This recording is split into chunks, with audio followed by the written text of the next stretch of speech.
When you compare Lucha Underground to a lot of other wrestling shows out there, there's a lot of things that they do better than most and do right, where a lot of other shows fail.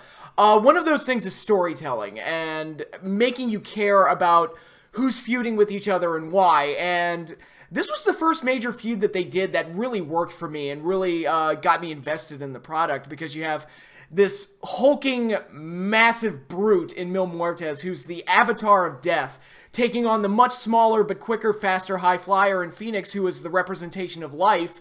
And you've got Katrina, who's this sexy woman caught in the middle between them. And it was just right for a perfect feud. And the feud and the storyline going into it were just fantastic from start to finish. And it was only natural to have everything conclude in this casket match, which you'd seen in other companies and you'd seen done in various other places, but never quite with this level of brutality and this level of pageantry as well, when they brought out the casket and they had all the ceremonial garb and decorations attached to it and everything. So it was just this wonderful example of how entertaining wrestling can be and why wrestling is entertaining, because you have those feuds with those passionate and hate-driven storylines, but you also have kind of that glitz and glamour with the pageantry and the decorations and all that other stuff.